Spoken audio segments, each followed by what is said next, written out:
I was lucky actually. I mean, during the pandemic, we took our precautions, and you don't really. I mean, maybe I caught COVID at some point. I don't know, but here I am, fully vaccinated with Pfizer's vaccine, and we fingers crossed that we can all pull through this for great positivity. Yeah.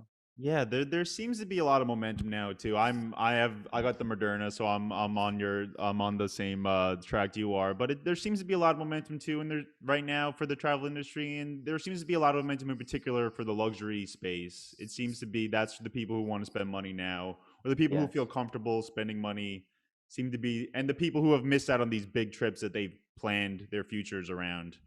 Seem very anxious to get back on the road, and I'm curious now because Explora is a luxury brand.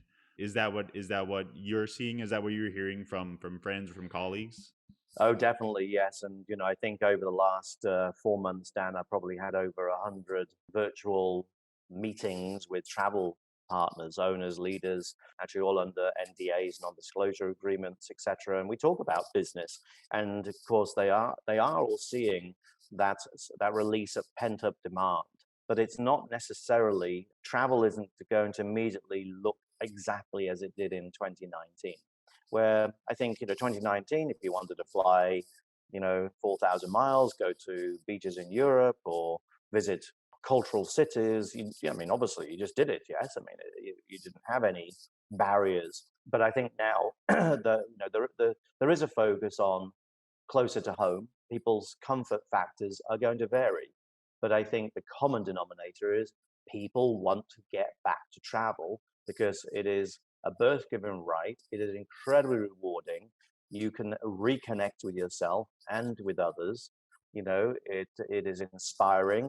It is the driver of experiences that create lasting memories. And it's far, far, far more rewarding than sort of just buying a material good. Although good, I think there's been a lot of that as well. I think Mm. maybe people have got brand new, better TVs and new sound bars that they weren't going to have before because they've said, "Oh, I'll spend another $500 on my Sonos sound bar." Or buying a nice new car or something. But yes, I think the release of pent up demand is certainly going to happen. But I think the mix of travel initially will look a little different, with the closer to home. And that's not a bad thing because discovering our backyards, I mean, the countries we live in are beautiful, yes. And many people don't actually know their, as I call it, the backyard, whether that's taking the car and driving, 100, 200, 300, 400 miles, or flying across the country, or just into an international country, but there's a shorter flight. I think that element of discovery of what's closer to home is actually a beautiful thing. Nothing wrong with it. And those pioneers who want to lead the charge to be heading further afield, then again, fantastic. Alex and myself, Dan, I'm not sure if we shared, but it was July 2020, middle of the pandemic, and we were just, we'd been working from home, you could say caged up, boxed up, not really seeing people, doing everything that you're hearing you should be doing. I mean, even initially, wiping bags Groceries. of shopping down, which now seems like really we did that. But Alex and I took a long weekend, a 4 or 5 night break, and we went down to the Belmont in Santa Barbara, and we chose that, with purpose because basically it's a beautiful resort, but it's full of fresh air. All your dining is outside. You're in a beautiful casita, and you felt a level of safety. But I was pleased I did it not only to recharge and change the scene, but I think again, if you're in the travel industry, you need to be able to say to people, yes, I've traveled safely, and you can do it safely.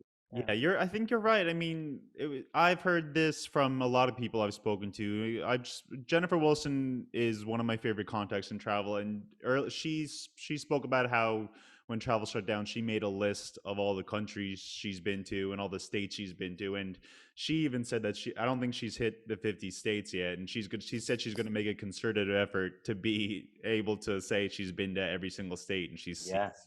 sort of the Yes. big attractions in every single state. And I got to thinking, and I don't think I've been to half the states in the US. I mean, I've been to Europe and to a lot of different places in Europe, and I still haven't seen sort of what's in my own backyard. And I think, like you said, there's probably an important thing to be able to do, Yes. an important thing I should put on my bucket list. No, I think so too. And I think, whether we do it this year, next year, or in 5 years, I think it's just now given us a new sense of purpose to, yeah, to know the country that we live in. And I think Yeah. that's very similar. If you're French, then, you're discovering France and, your backyard there, so to speak. And I think every country has beauty and it's got something to give to all of us. And it's eye opening, it's rewarding, and it's inspiring, just as taking the much longer haul trip. But it's going to be a nice balance. I mean, we clearly are seeing, travel advisors I know have been very busy. Greece has been very popular because, of course,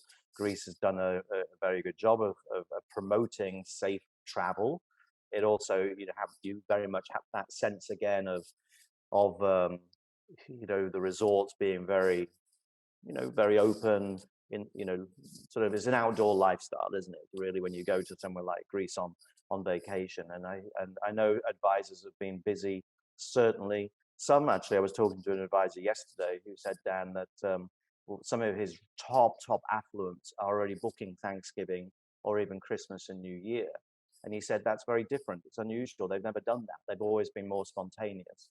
And I said to him, well, do you think it's because people need something to look forward to, and they also are reacting to what they're hearing? Like, there is big demand. So if you sit around, you might have an awful lot of money, but you may not get the top suite because somebody else has already got it.